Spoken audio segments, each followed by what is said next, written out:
All right, what's up guys? Welcome back to the channel. Wanted to make a quick video on how to do an oil change on a Yamaha Raptor. Just to make a nice clear video for you guys, on exactly what to do.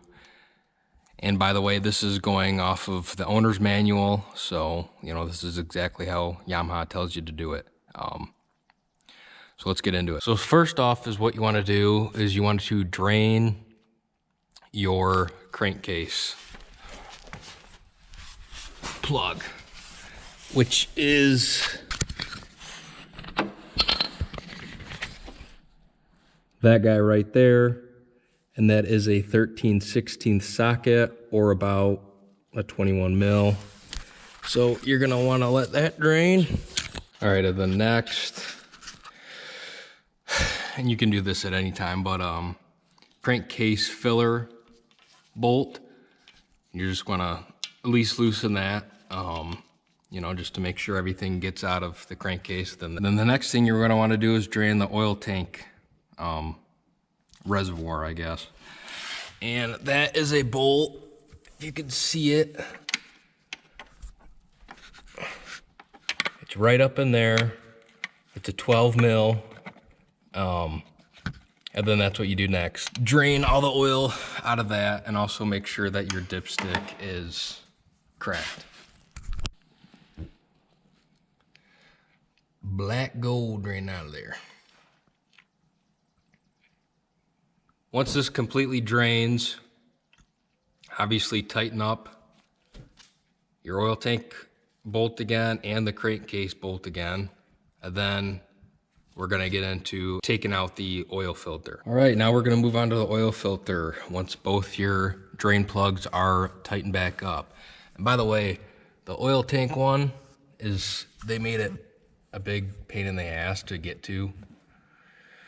So you're gonna need a deep well socket or an extension or something like that to even get in there. But yeah, look forward to that. All right, so now the oil filter's right there, indicated by oil filter.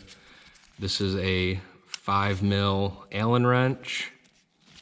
And also, by the way, the crankcase is a 10 mil Allen wrench. So you're just gonna take out these screws, take the cap off. It's gonna make a mess, unfortunately.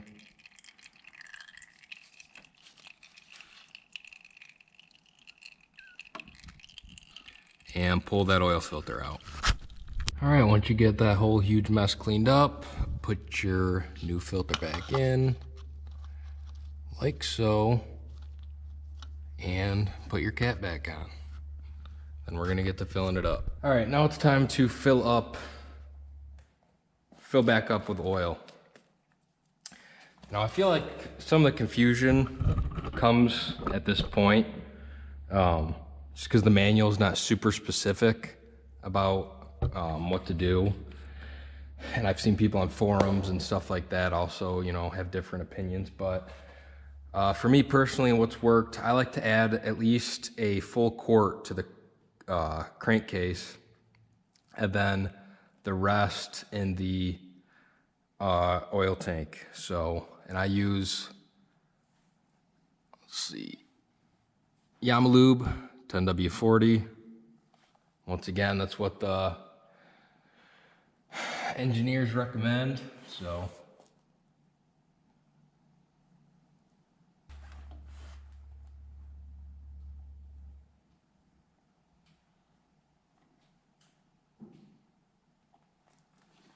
all right, then we move to this side and start filling the oil tank reservoir. Now for this one, last time I did this took almost, it was about 2.5, almost 3 quarts of oil, even though it says, the manual only calls for 2, but I needed more, so. So I'm gonna start off by putting a full quart into the oil tank reservoir.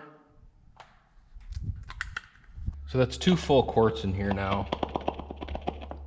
And I'll usually just like to give it a quick check, see where I'm at.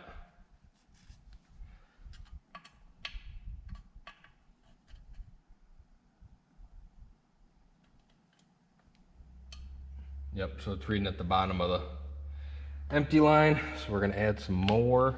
All right, it's reading full, but obviously I haven't started it up or anything, so I'm gonna start it real quick, kill it, then check.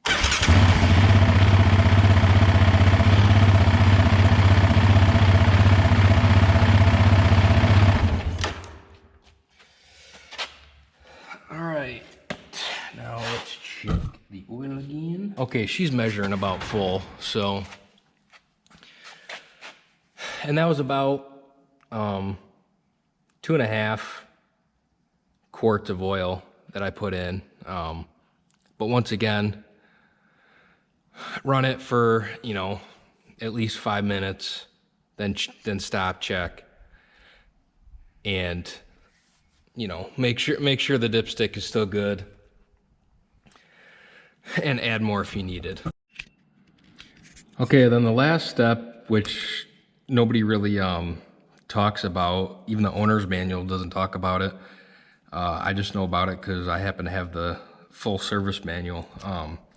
So this bolt, I'm trying to hold the light too, but that bolt right there, so it's right above your spark plug, is the, I would say, a oil bleeder screw slash it's for oil pressure. So what you want to do is just crack that just a hair.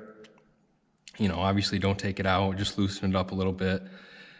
Start your quad up, wait until oil starts seeping out of there, and then immediately shut your quad off, and then tighten that bolt back up. So then therefore you know you have good oil pressure, and everything is good to go. With that being said, guys, yeah, that was basically everything you need to know about a oil change on a Yamaha Raptor. This one is a 2017. But it's going to be pretty similar for most of them. If you have any other questions or anything I missed, please feel free to drop a comment. If this video helped you out at all, or you liked it, please give it a thumbs up. Make sure to subscribe, and thanks for watching.